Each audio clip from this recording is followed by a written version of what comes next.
임무명 올빼미를 수행 중인 서구 웨스탈리스의 스파이 황호는 서로의 정체를 숨기고 있는 요르, 아냐와 가짜 가족을 이루어 아냐를 명문학교에 입학시키는 데 성공하고 학교의 특대생이 되기 위한 8개의 스텔라 중 하나를 획득하는 것에 성공해 아냐에게 강아지를 선물하러 갑니다. 그리고 그곳에서 아냐와 커다란 댕댕이의 뜻밖의 만남이 이루어지죠. 한편 서국의 외무 대신을 암살하려는 동국의 테러리스트들이 나타나고 그들에게 휘말려버린 아냐를 구하러 나타난 요르, 과연 포저가는 테러를 막고 무사히 집으로 돌아갈 것인지. 오늘도 살벌하고 긴장감 넘치는 가족형 첩보 애니메이션 스파이 패밀리 14화 지금 바로 시작합니다.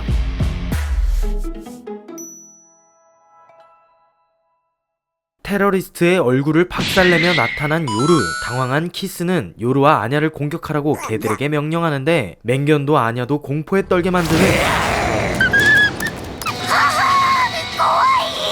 궁지에 몰린 키스는 하얀 댕댕이를 억지로 끌고 가려 하지만 따르지 않자 발로 차버린 후 주랭랑을 쳐버립니다. 갑자기 사라진 아냐를 걱정했던 요르는 미안해하는 아냐를 안아주며 안심합니다. 그리고 요르는 경찰에게 붙잡아둔 테러리스트에 대해서 이야기합니다. 그때 하얀 댕댕이의 능력을 통해 미래를 들여다본 아냐. 그 미래의 포저가에선 로이드가 사라지고 시계탑 근처에서 발생한 폭발, 그리고 절망하는 아냐의 앞에 놓여진 로이드의 죽음. 서국과 동국의 회담은 결렬되었고 곧 전쟁이 일어날 것만 같은 미래를 본 아냐. 초능력에 대해 엄마에게 말할 수 없는 아냐는 하얀 댕댕이와 함께 미래에서 본 사건을 막으러 내달립니다. 한편 테러리스트들이 대거 검거되고 사용하려던 폭발물도 확보한 로이드와 동료들.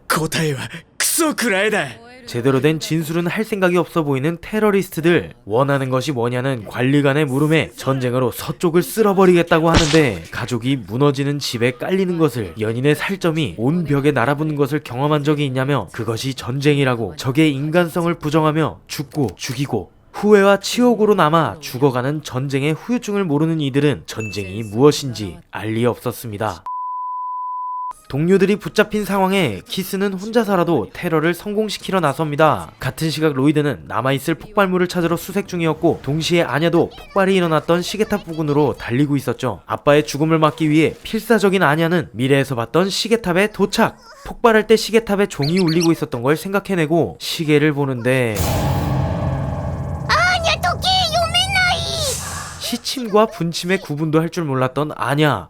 결국 광장에 앉아 졸고 있던 할아버지께 시간을 여쭤보는데 30분 때 남편. 아이고 아냐를 어떡하면 좋냐. 그러다 무언가를 발견하고 급히 아냐를 데리고 숨는 댕댕이. 그렇습니다. 그곳엔 키스가 있었고 키스의 생각을 읽던 아냐는 폭탄 트랩이 설치된 아지트의 위치를 특정합니다. 문을 여는 순간 폭발하게 해놓은 트랩에 로이드가 죽음을 맞게 되는 것이었죠. 폭탄이 있는 방을 찾아낸 아냐와 댕댕이. 문을 열어보려는 아냐야 안돼. 바로 옆에 있는 환기구를 통해 방 안으로 들어간 아냐는 폭탄을 발견하고 폭탄 해체에 나서지만 방법을 모르는 아냐는 TV에서 봤던 대로 빨간 선과 파란 선 중에 하나를 잘라내면 될 거라 생각하고 그보다 해체 도구도 없는 상태. 고민에 빠져있던 아냐는 케첩을 발견합니다. 곧이어 도착한 로이드와 동료들. 문 앞에 쓰여진 메시지를 보고 의아해하지만 외무 대신이 이동할 시간이 임박한 상황에 지체할 시간은 없었습니다. 그리고 밖에서 상황을 지켜보던 아냐. 시계탑에 종이 울리고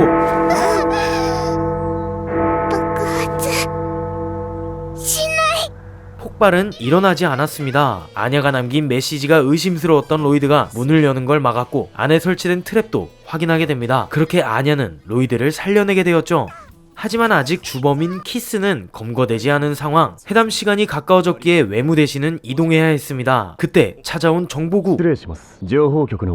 아무래도 로이드 목소리인 것 같죠? 마중 나온 동국의 외무성을 따라갈 외무 대신 함께 움직일 수행원들을 두고 직접 운전해서 이동하는데 그 뒤를 키스가 뒤쫓습니다. 그렇습니다. 방금 나간 외무 대신은 변장의 달인 로이드.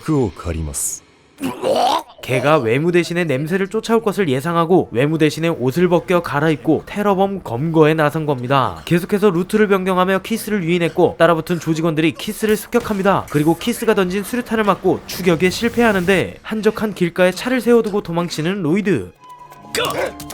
그 뒤를 쫓는 폭탄개. 로이드와 키스 그리고 폭탄개의 추격전이 벌어지고 쫓고 쫓기던 끝에 로이드는 가면을 벗어 던지며 미안하다고 어리석은 인간들의 싸움에 말려든 개에게 총구를 겨누며 스파이 패밀리 14화가 마무리됩니다.